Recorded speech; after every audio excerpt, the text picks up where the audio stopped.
네, 정보통신기사 기출문제 보겠습니다.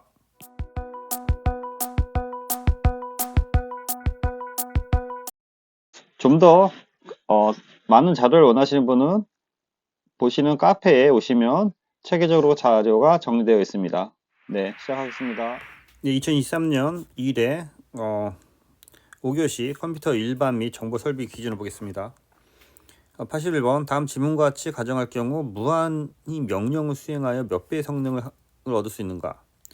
5단계 스테이지에서 파이프라인을 사용하는 파이프라인의 기법에서 성능 향상을 제한하는 요인을 발생하지 않는다고 가정할 때 5단계는 5배 수렴이다. 그러니까 여기 예처럼 세탁기에 관한 건데요. 빨래를 수집하고 예를 들어서 세탁하고 말리고 뭐 보관하고 등등에 대해서 이게 단계가 있는 건데 이런 단계를 이렇게 바로 앞에 그 한 단계가 끝나면 바로 앞에 넣을 수 있다는 거죠. 이렇게 이런 단계를 이제 컴퓨터에 적용해서 우리가 쓴다라는 거고요.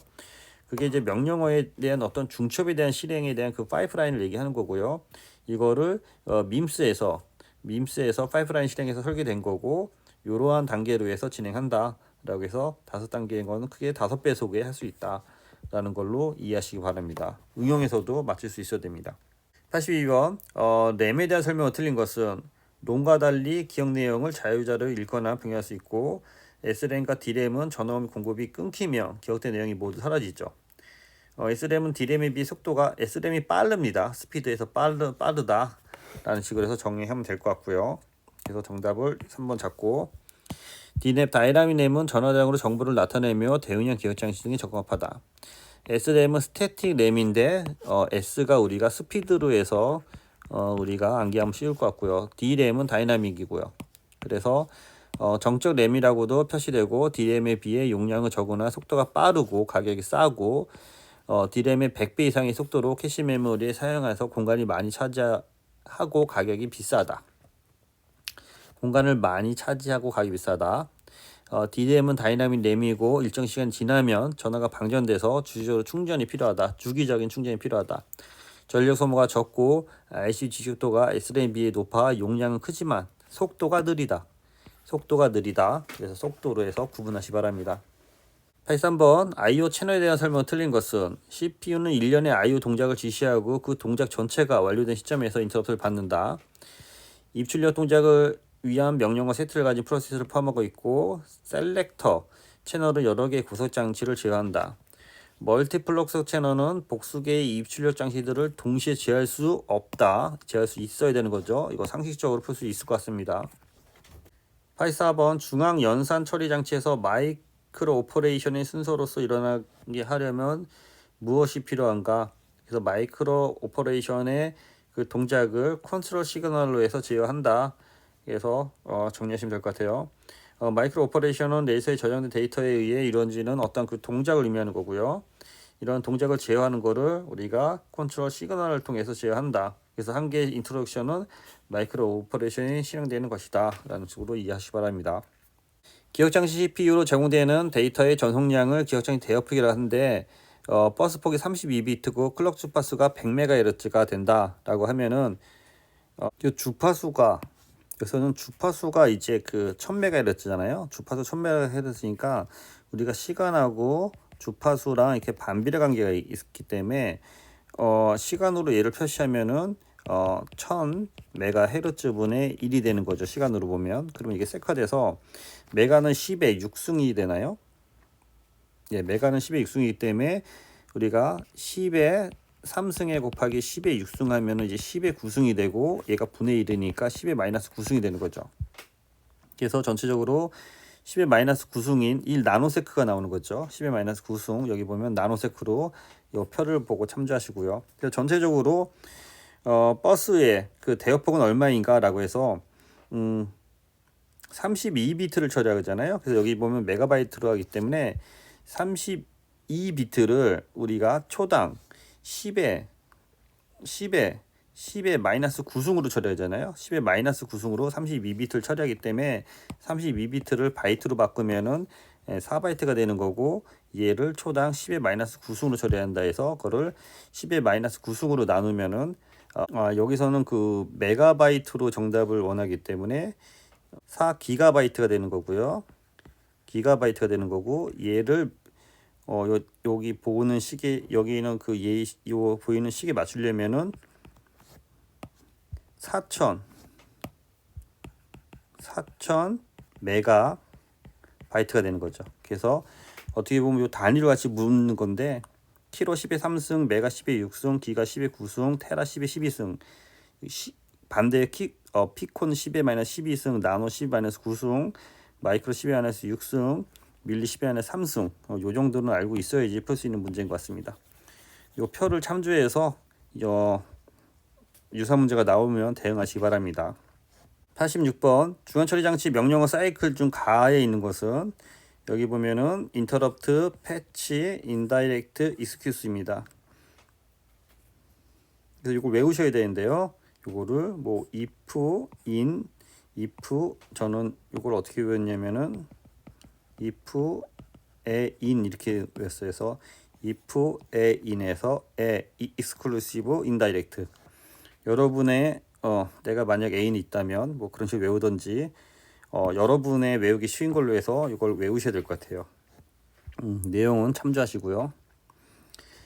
87번 지문 가로 안에 들어갈 용어로 바른 것은, 소프트웨어는 무엇과 무엇으로 나누어지고 무엇에는 운영체제가 있고 무엇에는 주명 소프트웨어가 있다.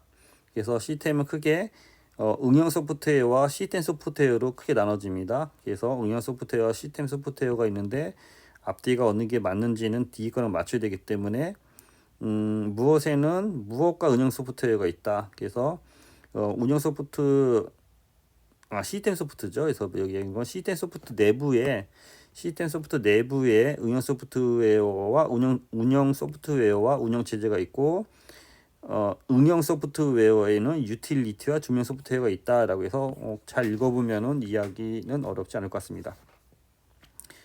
88번 서브넷에 할당 가능한 호트 수는, 이거 쉬운 거죠. 255에서 224를 빼면 되는 거죠. 224를 빼면은 몇이 되죠? 31이 되는 거죠. 31에서 0번부터 31에서 총 32개 쓸 수 있는데 0하고 32, 0하고 맨 끝에 0하고 31번을 우리가 쓰지 않으니까 총 30개를 쓸 수 있는 거죠. 이런 거는 쉽게 풀 수 있을 것 같습니다. 예, 연습해서 꼭 맞추시고요. 89번 IP 버전 4와 IP 버전 6 주소는 32비트에 128비트입니다. 예, 상식적인 거니까 꼭 맞추시고요. 90번 네트워크에 연결이 안 되었을 때 원인을 조사하기 위해 사용하는 명령어 아닌 것은, IP config, ping, trace RT는 네트워크 관련된 거고, get은 우리가 파일에 어떤 파일 전송에 샵을 표시하기 위해 get 명령어를 사용하는 겁니다. 그래서 이거 get과 나머지는 상관이 없는 거고요. 91번 다음 보기 IP 주소의 서브넷 마스크를 참조할 때 다음 중 가능한 주소는 어떻게 되는 건가 해서 보면은 슬래시 24니까 앞에랑 똑같은 거네요. 이게 0번부터 31번의 그룹으로 되어 있는 거죠. 그래서 0번부터 31번 그룹, 32번부터 63번의 그룹, 64번부터 여기 보면 31을 더하면은 93의 그룹이 되는 거죠. 그래서 IP 주소 168은 요 안에 있는 거죠. 요 안에 있는 거기 때문에 64번부터 93번이 같은 그룹에 있는 거를 쉽게 알 수 있습니다. 이건 서브넷 마스크 참조해서 푸시고요. 92번 빅데이터 처리 시스템에서 실시간 데이터 처리를 위해 필요한 핵심 기술이 아닌 것은 빅데이터, 메시지류, 시계열 장치, 메모리, 가상머신.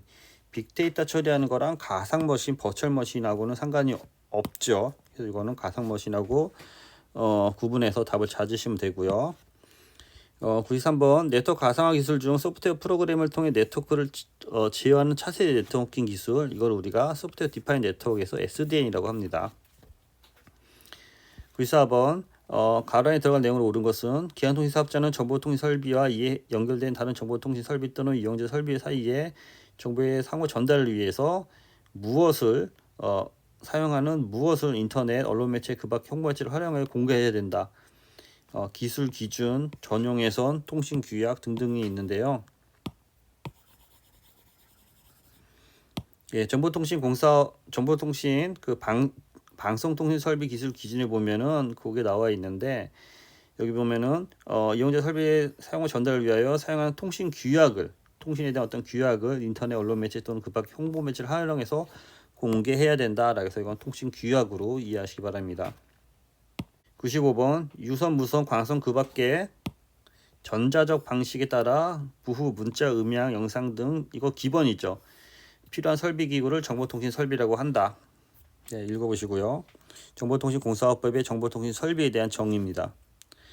96번 군의 통신 설비에 대한 설치 및 철거 방법이 틀린 것은 5회선 이상은 국선 인입을, 5개에서는 지하로 인입을 한 걸 필수고, 이용 약관에 따라 해지된 경우에는 5개 해선을 철거해야 되고, 배관 시설은 배선의 교체 및 증설 시공이 쉽게 이루어질 수 있어야 되고, 인입 매뉴 핸드홀 또는 인입주까지 지하 인입 배관을 설치한 경우에는 지하 인입하지 아니어도 된다. 지하 인입 배관을 설치한 경우에 당연히 지하 인입해야 되는 거죠. 이거 상식적으로 풀 수 있는 것 같아요. 예, 건축주가 5회선 미만의 국선을 지하로 인입시키기 위해서 사용자는 인입 매뉴얼 또는 인입주까지 지하 매선을 설치하는 경우에는 준하에 설치한다. 그래서 기본적으로 5회선이 기본이다. 5회선 이상이냐 이하냐가 기본이다 라는 거를 잡으시고요. 97번 어린이집 영상정보에 대한 영상정보 의무적 보관 기간은 60일입니다. 60일 갖고 가시고, 98번 감면이 공사업자가 설계 도서 및 관련 규정의 내용에 적합하지 않게 공사를 시공하는 경우 취할 수 있는 조치. 발주자의 동의를 얻어서 공사를 중지한다. 발주자가 있는 거고요. 발주자 밑에 발주자의 허락을 받아서 이제 감리원이 있는 거예요. 그래서 감리원이 어떤 액션을 하려면 발주자의 동의를 얻어서 이런 명령을 할 수 있습니다. 99번 정보통신공사의 품질 확보와 적정한 공사 관리를 위한 설계 시공 기준이 아닌 것은 설계기준 표준공법, 표준설계 설명서 또는 시방서가 되겠죠. 옛날에 감리비 산정 기준, 감리비랑은 상관이 없죠. 품질 확보의 적정성이기 때문에, 품질이기 때문에 감리 비용하고는 상관없이 하시고요. 여기 정보통신에 대한 기술 기준에 공사 설계 및 감리 6조에 보면 설계 시공 기술 기준에서 공사의 품질 확보와 적정한 공사를 위하여 설계 기준, 표준공법, 설계 시방서 등에 대해서 포함된다 라고 되어 있습니다. 100번 자주 나온 문제고요. 총 공사금액 70억 이상 100억 미만의 정보통신공사업 감면 배치 기준, 여기 밑에 보시면 100억 이상은 기술사고 70억에서 100억은 특급, 30에서 70억 고급, 5억에서 30억 중급, 5억 미만은 초급입니다. 70억 이상 100억 미만, 70억 이상 100억 미만은 특급 감면이 맞는 거죠. 나머지 금액에 따라서 꼭 정리하시기 바랍니다. 네, 이상입니다. 수고했습니다.